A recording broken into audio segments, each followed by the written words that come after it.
and as the head coach of the Colorado Buffaloes, primetime Deion Sanders says, "Give me my theme music."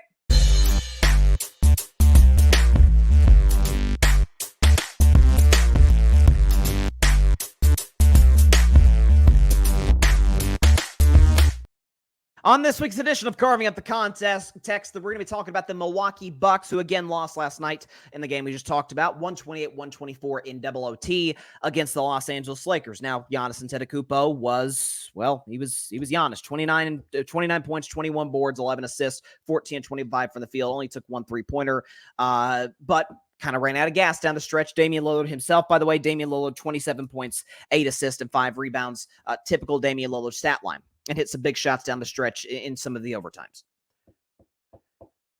But I have said it since about the midway point in the season, and it was reinforced once this team brought in Doc Rivers.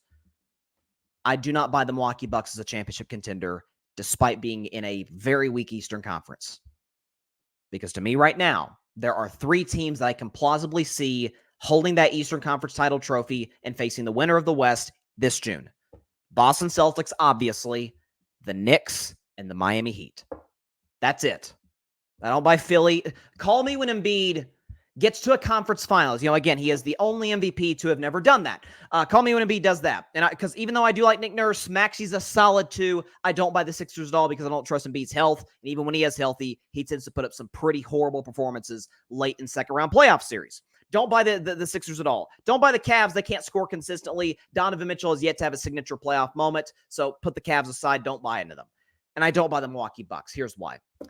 Since they brought in Doc Rivers, and we could show you the stats. By the way, all stats provided by our friends at StatMuse. All graphics provided by my man Alfred Parsar Jr. Shout out to Alfred, my guy.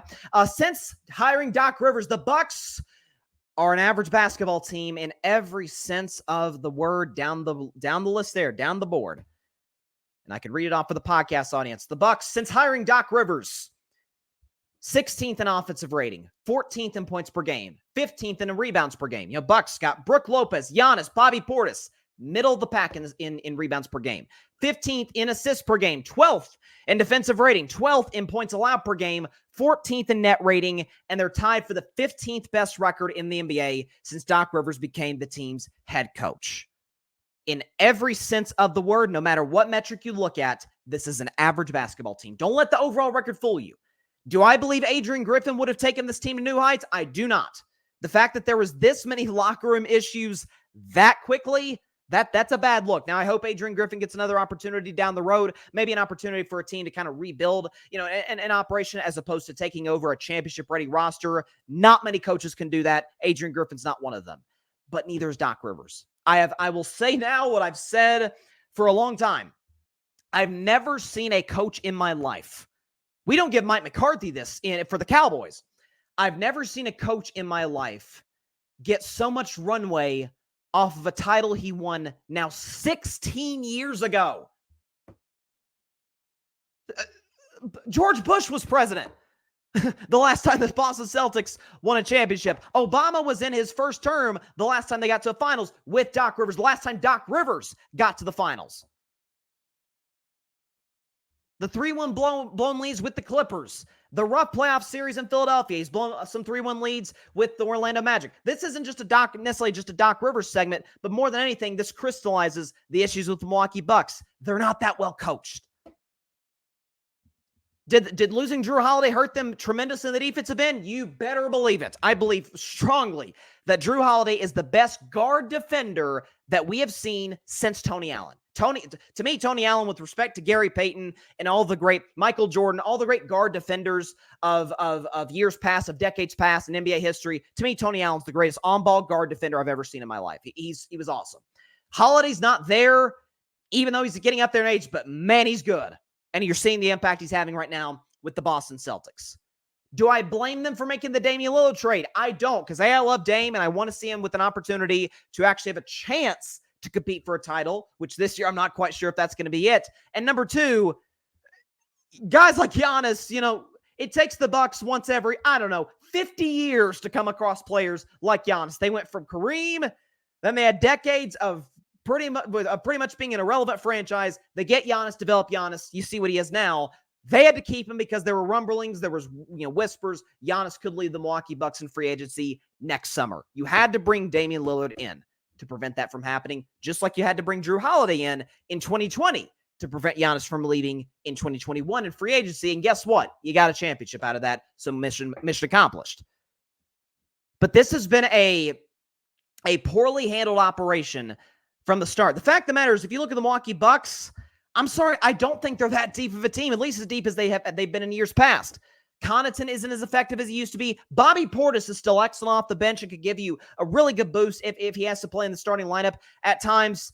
But Michael Beasley, he's really just a spot-up shooter, and that's it. Again, look down the list at this Bucks roster. Jay Crowder, way past his peak days in the NBA. I mean, I'm watching this game. I picked up this Bucks-Lakers game with about 3-4 minutes left in the fourth quarter because I was watching my Warriors play the Heat.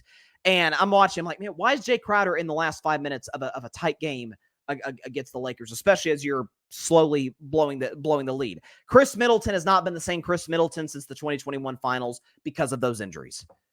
Up and down the roster, they're either too old or their guys are just flat out past their prime physically. And they're not well coached. Now, Giannis individually is having a phenomenal season. Look at Giannis' numbers this year. He's averaging 30 points, 11 rebounds, 6 assists. I've always said Giannis is a much better passer than he gets credit for on 61% from the field. And for the record, he hasn't been as great as he has been in years past, but he's still a very impactful force on the defensive end of the floor. But when you're not as good defensively as you were 3 years ago when you won the title, when you're not as deep 3 years ago as you were when you won the title, and coaching is still just as big of a problem now as it was, I believe, then, with respect to Mike Budenholzer, that team won in spite of him, not because of him. Doc Rivers, even bigger problem. So I understand as weak as the Eastern Conference is, I get it. Boston's a clear-cut favorite. They should get to the Eastern Conference Finals. I don't want to say completely unchallenged, but the Knicks could push them. We'll see if they were to match up against the Heat again, depending on where the Heat end up in the play-in tournament and how that shakes out. But if they don't match up against the Heat, or if they don't have to match up against a healthy Knicks team, the Celtics should pretty much roll through the first 2 rounds of the playoffs.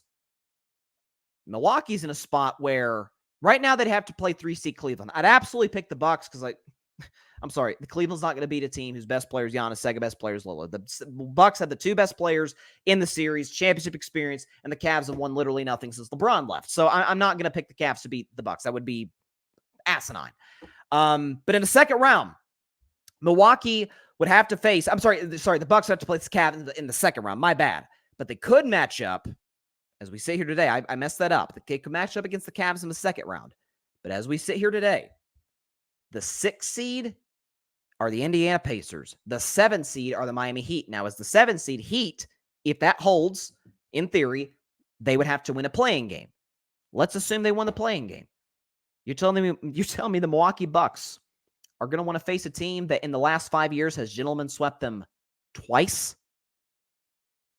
You're telling me they're going to want to play an Indiana Pacers team that, while they aren't a championship contender, they're 4-1 against the Bucks? Because as bad of a defensive team as the Bucks have been over the totality of the season, they've been slightly better under Doc, to his credit. Still not the defensive team that they've been in years past with Giannis and with Coach Bud. But that Indiana team can score on anybody. We saw the other day that the Lakers haven't been great defensively, but the Pacers did, after all, just drop 140-plus points on the Los Angeles Lakers in L.A. So I don't buy this team as a title contender out east. I think the Knicks are better coached. I think the Knicks are better defensively. I trust Jalen Brunson in terms of his ability to get guys in and out of sets. They have Julius Randle coming back. They have Mitchell Robinson coming back. They're getting healthier. They're starting to kind of find the rhythm. DiVincenzo's having a great year. Josh Hart is as well. Now, will what's his name? Thibodeau. Will Thibodeau run them into the ground, playing them too many minutes? Maybe. That could be their downfall. But if that's not the case, the Knicks can absolutely beat the Milwaukee Bucks. The Heat, I would pick to beat the Milwaukee Bucks because, they've done it twice in the last 3 playoff appearances, and they've done it quite quickly. Again, let's put up the numbers one more time. Since Doc Rivers was hired, middle of the pack team. 16th in offensive rating, 14th in points per game, 15th in rebounds per game, 15th in assists per game, 12th in defensive rating, 12th in points allowed per game, 14th in net rating, tied for 15th in terms of their record with Doc Rivers, only 2 games above 500. And blowing a 17-point fourth quarter lead to the Lakers last night. 26-9 is the run the Lakers went on with no LeBron James. And for a lot of that's credit to the Lakers. Talked about that in the first segment. But that can't happen on your home floor. And you lose twice to the Lakers with no LeBron. And an inability to execute down the stretch. My guy, Barry, we were talking on the phone the other morning because he got pissed at a Kobe Bryant take that I had, the Jason Tatum comparison. It's on YouTube. Feel free to check it out. But we got to talk about the Bucks. And he had, I'm not going to say what it is. You'll have to tune into All Even Podcasts very soon, over this upcoming weekend. But he has a take on the Milwaukee Bucks from a pure X's and O's standpoint that I keyed into during the game, especially during crunch time. Man, he's spot on. So I'll tune into All Even this weekend because this take on Milwaukee is absolutely fascinating when it comes to Giannis and Dame and how they fit together. Definitely stay tuned for that. I will play off of that take once he gives it first because he was the one. Listen, in terms of original takes, I'm not going to steal anything from anybody if they haven't given it publicly yet. But yeah, this Bucks team is not a championship contender. They're just not. And for carving up the context this week, once again, the Bucks, not a title contender. Thanks so much for watching the show on YouTube, and be sure to go click that big red subscribe button and check out the other clips and full shows from Carving It Up Live, as well as our other incredible content creators here on the Grid Network.